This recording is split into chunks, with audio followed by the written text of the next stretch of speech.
All right, party people, back in the saddle again. We'll see how this goes. 3 VRs today, and finally spin the wheel for my giveaway. A month overdue. I appreciate your patience. I know you all understand, and that's very appreciated. We're going to go sort of fast. Today's the deadline for these 3 giveaways. And right now, I just don't have the strength to do a lot of editing or really long form video. So just quick hits on the giveaways. And I want to respect these YouTubers because they have reached out to me, or friends of mine, or have done VRs for me too. So that's appreciated. First up, Wade Boggs Fan, John, 2,000 subscribers. Tremendous. And he posed a great question. And I think I've answered this before in a VR scenario, but it's been years. And the question was, I'm trying to do it word for word, close here. How has making videos increased your enjoyment of the hobby? The most obvious one is the friendships I have made, the connections with others. I mentioned in my last video how many people reached out to me after the events of earlier this month, and what that meant to me, not as a fellow hobbyist, but as a person, as a human being. And that goes beyond the hobby, and it's not something that I think you would expect. So if I tell my family, I have friends on YouTube, okay, oh, that's great. There's people you chat with. Maybe they don't understand just the richness of the actual relationships that are formed on YouTube. I'm so grateful for that. The other thought I had was making videos has increased my appreciation of sports history and card history. Oftentimes I'll get something in for a set, or maybe even I'm doing a TTM and I want to show the card, and I don't want to just go, here's what I got, next. I want to be able to say something about that player. So I do a little research. Oh, I didn't realize this guy caught Nolan Ryan's first no-hitter, or something like that. So now you have that little nugget to share when you show your card, and you are enjoying the history of the sport and of the hobby even more. And it makes it that much more enjoyable to have that thing, to have that card. You have somebody in your room and you say, hey, that's the guy that whatever, all-time, whatever leader. I don't know. Make it up yourself, but I think you understand what I'm saying. So thank you, John, for the opportunity. 2,000, I'm sure way beyond that now, since it's been a month since you floated your VR. So Reindeer Studios, 5 years. We started right about the same time. As you know, every once in a while, we do our giveaways together. I don't know. I don't have 1,500 subs. Maybe I should become an artist. I don't know. But you wanted to see your favorite uniforms. And I didn't want to do what everyone else did and just pick my team. And honestly, like Cubs uniform and New York American League team and all this, it's not all that compelling. Yeah, they're classic, but I like quirky, different stuff. And you know that. You even mentioned that in the video that you made for me and my artwork. I like things that are different. I don't like to do what everyone else does. So these 2 uniforms are very unique and exclusive to the teams that sort of tried these color schemes and this sort of thing. So in the mid to late 70s, the White Sox home jersey, they thought they would copy New York's pinstripes, but with red instead. And I just always loved how this looked. I don't know. It's different, that's for sure. And White Sox, there's Wilbur Wood on a TTM. Happy to have that. Of course, it's also for the knuckleball collection. And I also get as many 76s signed as I can. I think I have about 180 something. Also from the 70s, the A's World Series teams, the color combination of the yellow with the green sleeves and the green hat and the piping and everything, not duplicated anywhere else. Certainly different, unique, quirky, weird, special, exclusive, whatever word you want to use. And I really like that too. And it doesn't, like I said, no one else is doing that. So thank you, Scott. I appreciate the opportunity to enter your giveaway. Again, just at the deadline. And I'm really grateful to be your friend. I know you reached out to me a couple times over this last month, and it was really appreciated. Thank you for being my friend. Last and not least, Dan Ol Sarge Collects. 400 subs, except now he's, caught fire. The giveaway is for 400 subs, but he's going to have to do a 500 soon because he's up to 468. So he wanted to see 4 PSA 4s.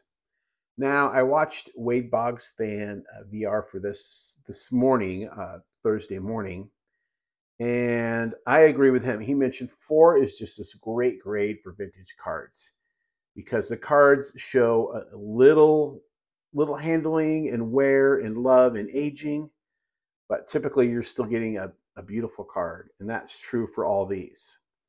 Now, 3 of these kind of all go together in a sense. You'll see what I mean when I get there. The first one is sort of a standalone, and I went with 4 cards that I haven't shown off in a real long time, just for the sake of variety. And this first one is my only play ball. It's a 41 play ball Babe Dahlgren, the SGC4 old label, which I really like. And a little bit weird, when I started collecting vintage, I made a list of great vintage sets, and I wanted to get a copy, at least one copy from each set, and I'm still chipping away at it. But for play ball, rather than trying to save up for a Hall of Famer, I went with this player because I was always jealous of people that had the last name of a major leaguer, and they could sort of do that, sort of like 3D 80s Kid does with Kaufman. But there's no players with my last name. This is the closest we've ever come. So other than the D not being a W, this is my last name. And it's a nice card. And it's a 4. And it looks great, just like John mentioned. So these last 3 are all sort of Harvey Haddix themed.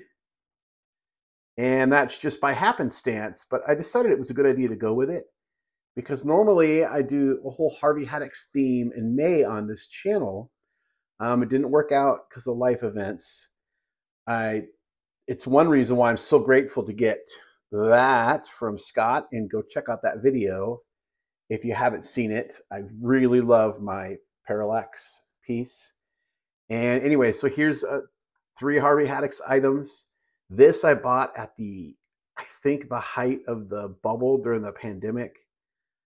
I'm pretty sure I overpaid for it. I won't tell you what it is, but it's not something you see very often. I think I've only seen 2 or 3 others. It's a 1956 Topps Hocus Focus Harvey Haddix. And these were sort of like photos that you would develop with like a little moisture. And there's a little sleeve that you stuck it in after you got it wet, and it would develop the picture. And there are some legends in this set, including Harvey Haddix, of course. But I won't tell you what I paid. I think is about 40% higher than I would probably pay for it now. But that's okay. So 55 Topps doubleheader. And Topps messed up on this one. Usually the bigger star is on the front, but they put Harvey on the back.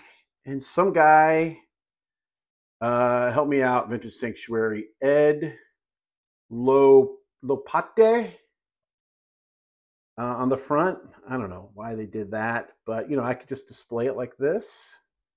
and the PSA 4. These are really cool cards, the double headers.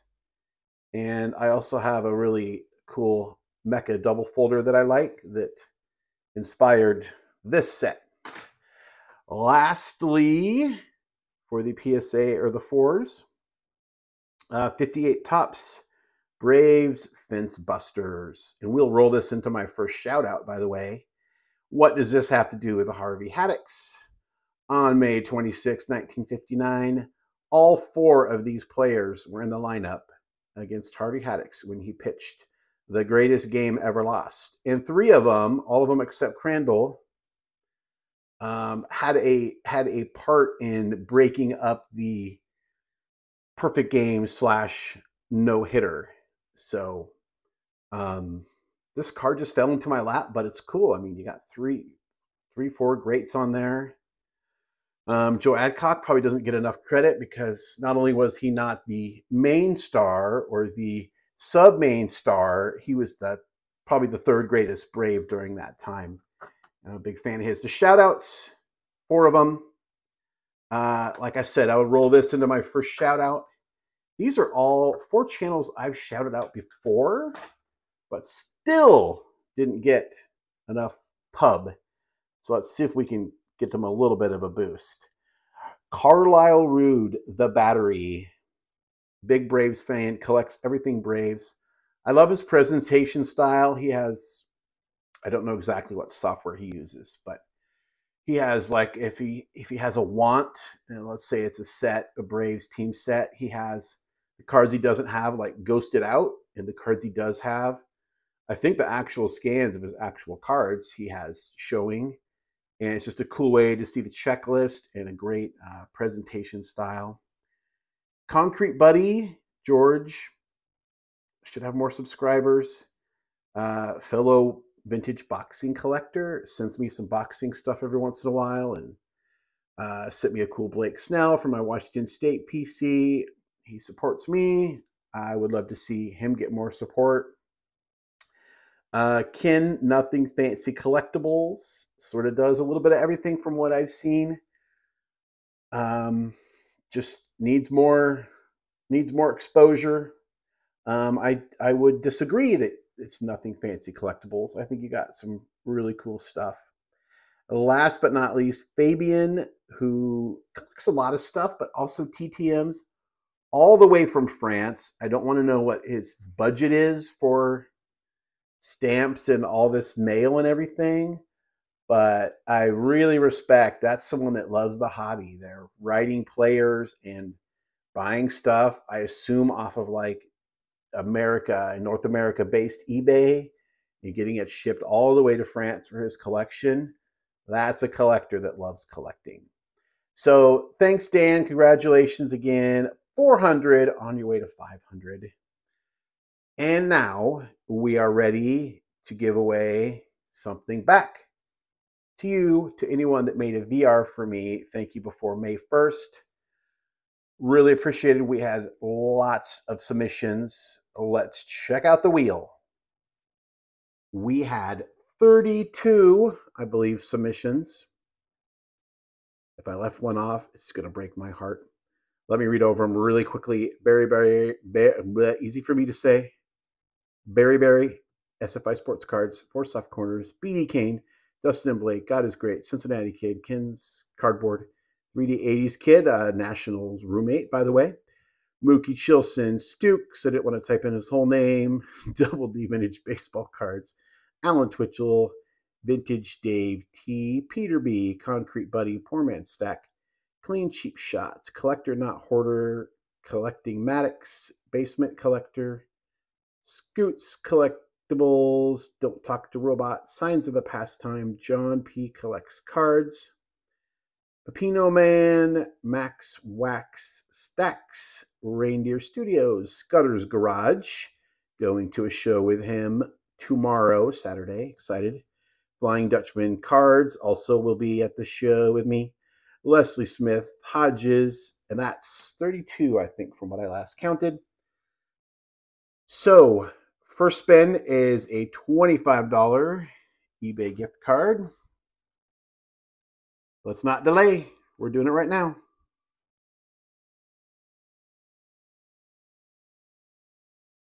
Joe, he has won a pretty high percentage of my giveaway. I mean, enough to be like, it seems like a lot. Congratulations, Joe. Really cool. You're not eligible for the next two things. Don't be greedy, man. Next one is a custom gift from me. I'll try to read your mind. Think of what you might like. It'll be about $15 to $30 value, depending on what it is. And as promised in my initial video, here we go. Is it going to be George? Whoa. I don't know why I'm always surprised. I mean, it's got to be somebody, but very cool, my fellow pre-war boxing collector. And this is the one for getting me to over 800 subs / friends before the deadline, which with about 48 hours to go, I didn't think was going to happen, but I made a push. And even though I was disappearing about that time, I made a note. Yeah, it was before May 1st. We got to 800. So this is the same as the prize where it's custom. And here we go. Same as the last prize, rather. Caesar. Okay, maybe I'll have to spy on his set needs.